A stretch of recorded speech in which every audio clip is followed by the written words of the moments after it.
good afternoon everyone.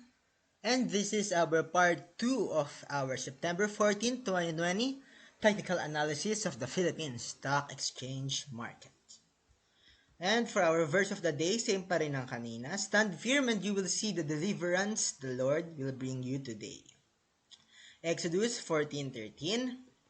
And guys, ito nga pala ang ating part 1 of our September 14 analysis.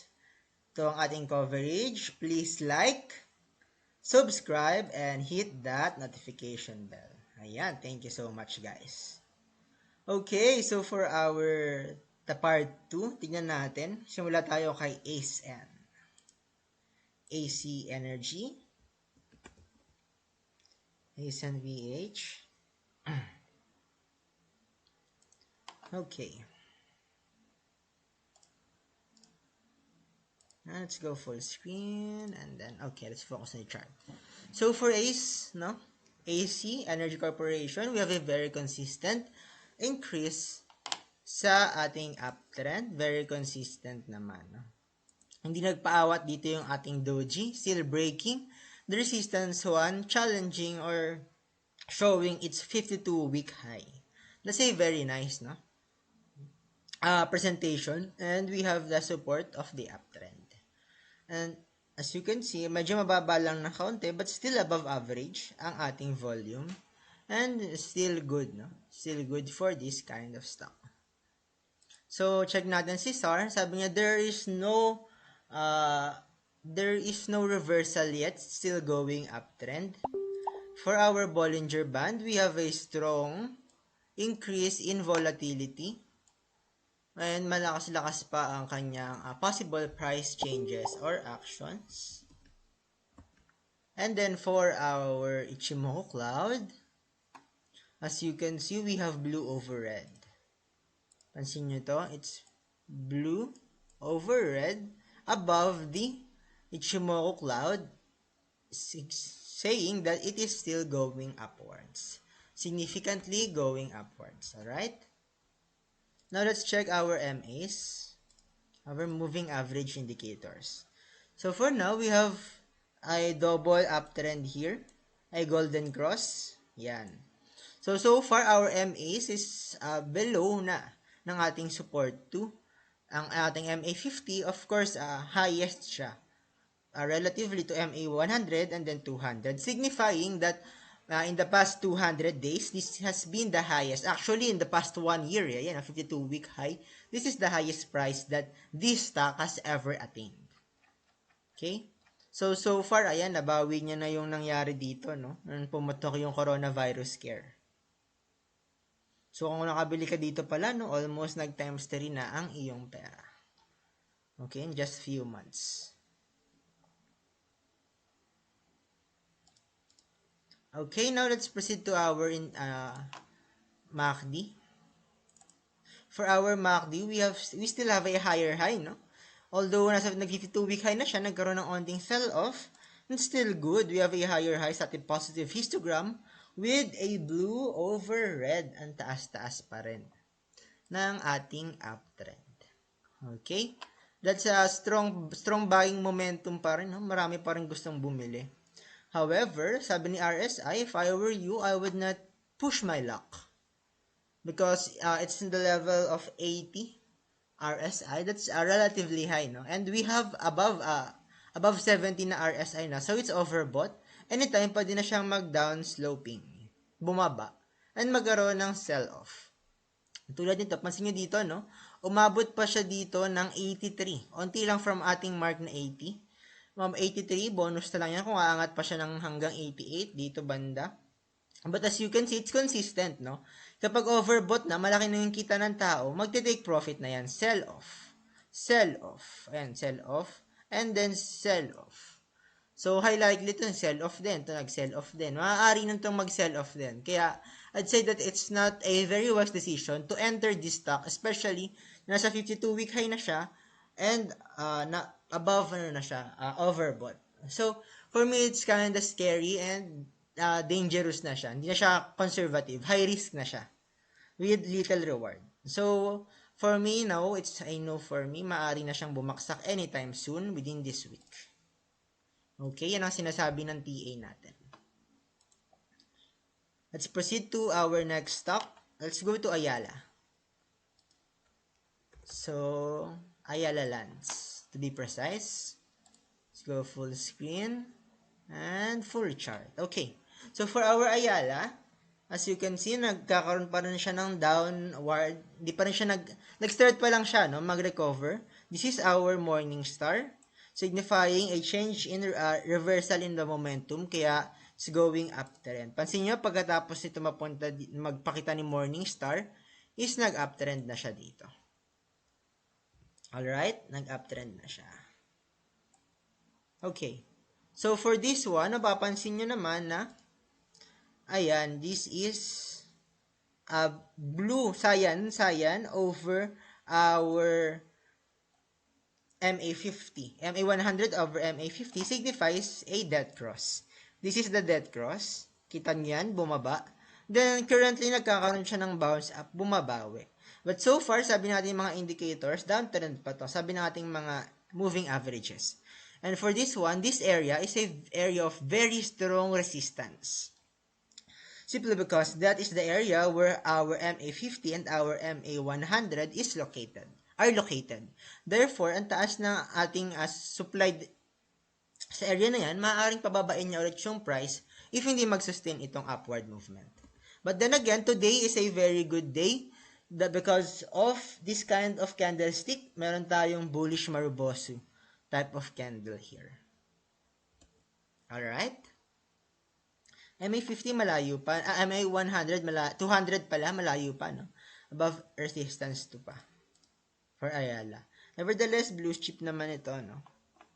At makikita nyo dito, sabi niya ating Ichimoku, not yet, no? It's not yet going upwards. Downwards pa rin siya because it's red over blue. Furthermore, the candlestick is below the lower limit of the Ichimoku cloud. This is the Ichimoku cloud, diba? Signifying that still going downtrend. For our Bollinger Band, as you can see, there is a very minimal sign of constriction. There is a decrease in volatility in price action for this stock. And for our PSAR, you can see here, we have our parabolic stop and reversal acting as an uptrend pa rin siya. Sinasabi niya uptrend pa rin siya and no signs of reversal yet. So far, good performing pa si Ayala Lands Corporation. So let's now proceed to its MACD. For its MACD, we have a higher high still going upwards. This one. Higher high yan, yes, na positive histogram.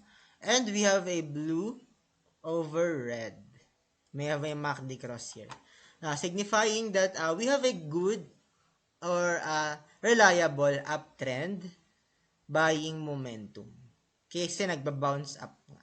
You know, for the past 1 week, 7 trading days, isa pa lang ang ating red candle. For our RSI, this is very promising, no? Since nagkakaroon siya ng bounce up.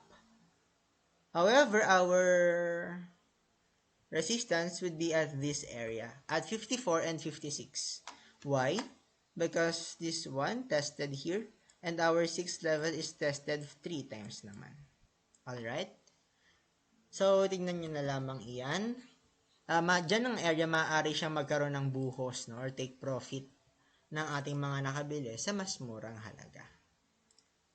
Okay, that's that for Ayala Lands, Ali. Now, let us proceed to, tapos na tayo kay ACEN, 1, 2, 3, 4, 5. Let's go to NIKL. Okay. NIKL Asia. Last time I see this, meron siyang consistent uptrend, but what happened? Okay. So, as you can see here, umuulan ng doji, no? Doji after niyang i-retest ang resistance 1 and there has been a strong rejection. Kaya kung saan siya nag-open, halos doon din siya nag-close or doon din siya nag-close. Okay? So far, kung gagawa tayo ng Darvas box, No, it's not Pandora's box. It's Darva's box. Here. Ayan, guys. Ayan, ulit. Take 2. Ito na nagsisimula ang ating, para mas precise tayo. Ayan. Ito ang ating Darva's box, guys. As long as hindi nababasag yan, tumasakto sa resistance to support 2. So, dyan naglalaro lang. Nagsa-sideways movement lang siya. Hanggat wala pang strong catalyst or price action, is mag-sideways lang siya within the Darva's box. No? So, si Darva's box yan. So, for our PSAR, there is now reversal yet. Still going downwards. This is our indicator signifying that it's still going downwards. For our Bollinger Band, there is sideways naman. Sideways movement naman na sinasabi niya because ayan, very parallel the upper limit of the Bollinger Band to the resistance 2 and the lower limit of the Bollinger Band parallel to the support 2. So, sideways movement muna siya. And isa rin yung sa sinasabi ni Darva's box na sideways movement. For our Ichimoku, ayan, sinasabi niya naman na maaari itong downwards. Pero itong blue line ni Ichimoku acting as a resistance. Na? Ito namang red line acting as a support. Kita nyo naman, near the support 1, near the resistance 1. So, sideways movement talaga. Although, for long term, kung papasamahin nyo to, still way above the candy Ichimoku cloud. So, uptrend pa rin siya for Ichimoku. But for now, for short term talaga, sideways movement talaga yan. Let's check our price marks. Ayan, we have golden crosses pala, no, sa kay nickel, and mukhang nagkakaroon na siya ng correction, kaya bumababa na. So, MA50 slightly below the support 2, acting as a support din si MA50. So, tapos na ang niyan, no, larga niya ng golden crosses. So far, make or break. It's either mag-sideways downward or sideways upwards. But for now, sabi nating indicators, sideways daw talaga muna siya. Okay? For our MACD, there is a strong sell-off, loss of momentum. It's red over blue. However, meron tayong sign of life dito. No? Very subtle lang. Sobrang hina. Ayan. So, we have a higher low. Medyo nag-i-increase lang siya. Ayan, kaunting-kaunti, sabi ng ating negative histogram. Nagkakaroon ng buying momentum, kahit pa paano. But so far, nasa bear territory tayo, no? Panalo ang sellers. And for this one, mapapansin nyo, this is the, paangat siya, although this is the support of the downtrend. Itong immediate support niya.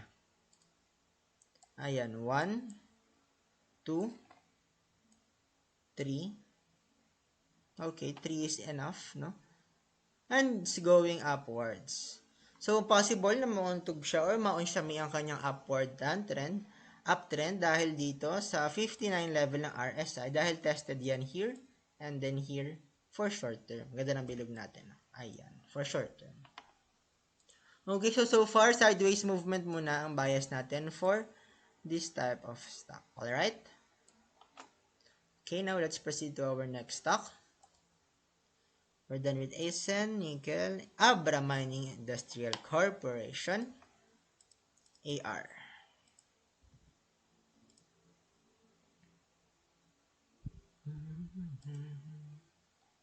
Oh, AR is a very, very penny stock-like market. And makikita nyo, nagkaroon siya ng ingay, pero overall, downward movement pa rin siya. Ayan, very strong downward movement, although mga nagkakaroon ng consolidation sa area na ito. Makikita nyo, bakit ganyan? Kasi nga, penny stock lang siya, below 1 peso. So, sobrang mura ng kanyang stocks, and mapapansin natin that our MA50 is the lowest of the low among all the MAs. Moving averages, signifying that downtrend pa rin to. And this MA50 acting as a resistance pa, no? Ayan, resistance pa siya dito. Kaya nahihirapan umangat sa 0.0009. Pababa. Okay? Itong resistance dito MA100 and MA200. So, let's see if there's any significant. Mababa rin ang kanyang volume, oh. Almost none. For our Ichimoku cloud, upper limit pala to, no? Itong MA50 natin eh. Dito yan, no? Upper limit din siya ng Ichimoku cloud. That's why there is a significant increase in the supply or malakas talaga ang kanyang resistance. While for our Bollinger Band, there is a constriction of our Bollinger Band. Paliit ng paliit yung price action. Okay? Pahina ng pahina. Or, parehas na paliit ang kanyang changes in prices. Constriction yan, guys. And for our PSEI, there's no sign of reversal yet. Still going downwards. Because our indicator is way above the candlestick. Well, we have a good news naman for our MACD. There is a gain or increase in buying momentum. We have a higher low, signifying it's going upward. Nagkakaroon tayo ng uptrend. And converging ang red and blue line. Possible na magkaroon tayo ng MACD going upwards. Dahil increase ang kanyang buying momentum. While for our RSI natin parang ECG tignan, no? Flat line. So kapag flat line, hindi gumagalaw ang price levels niya, no? Matagal-tagal na hindi nakagalaw ang price level niya. Pansin nyo, yan, no? Iisa lang sila nag-close. Same prices lang. So medyo matumal tong stock na to, no? Pero kung susumahin natin, ito yung resistance niya. Magkakasunod lang yan. Okay? Nabawi niya, pag na-downward dito, umangat ng kaunti. But for this one, 52 level, 53 level ang kanya resistance. Maaaring magkabuhusan dyan. But mukha namang very inactive to and easy to manipulate. So ingat-ingat pa rin tayo, guys. Sa price actions nito. Penny stock pa rin.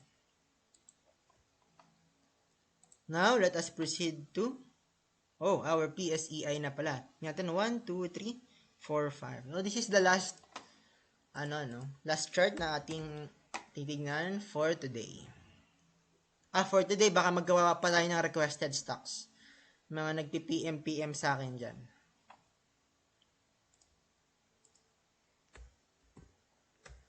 So, let's see. PSEI. Let's go.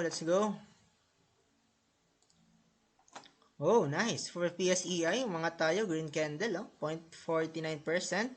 And sa nasabi ni PSAR na still going uptrend. See our indicator below the candlestick.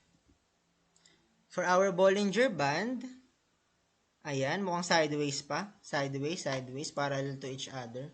Sideways movement. Although, merong konting yuko dito, no? Signifying na nagiging rigid ang ating price action. So, for it na umangat at hindi mo bumaba ang gumanyan yan, kailangan mabasag itong resistance 1. Conditional. Well, for our Ichimoku, still, no? For short term, sabi niya, it's red over blue, signifying downtrend. Dito siya nagsimula mag-downtrend. Dito, downtrend. And, mapapansin nyo naman, nag-close siya above the upper limit of the Ichimoku cloud. Meaning to say, guys, that it's going upwards or uptrend. So, very nice, no? Very good. However, meron tayong resistance dito. Dito si MA50, slightly below the resistance 1. So, kapag ganyan, medyo nahihirapan umangat yung stock dahil mataas ang supply sa area na to.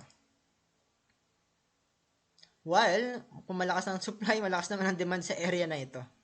Ito ang ating MA100, MA50, napagitnaan.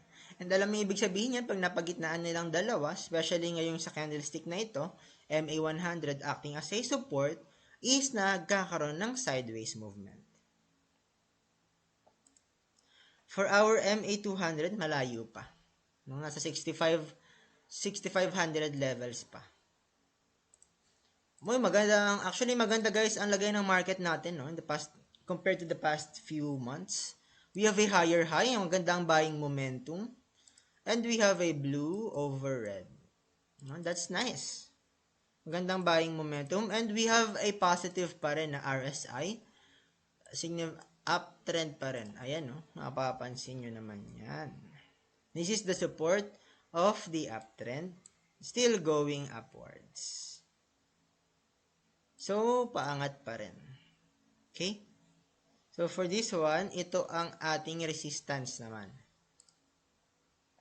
This is the resistance naman of the uptrend. Maaaring mauntog dyan at bumaksak ulit. Kasi na-tested na yan twice. But so far, so good pa tayo for our top 30 stocks of the Philippine exchange market. So, yan, malapit na tayo sa 60 level, no? 6,000 level. That's very good. So, ayun guys, thank you so much for listening. I hope may natutunan kayo and na-bless kayo ng ating verse of the day.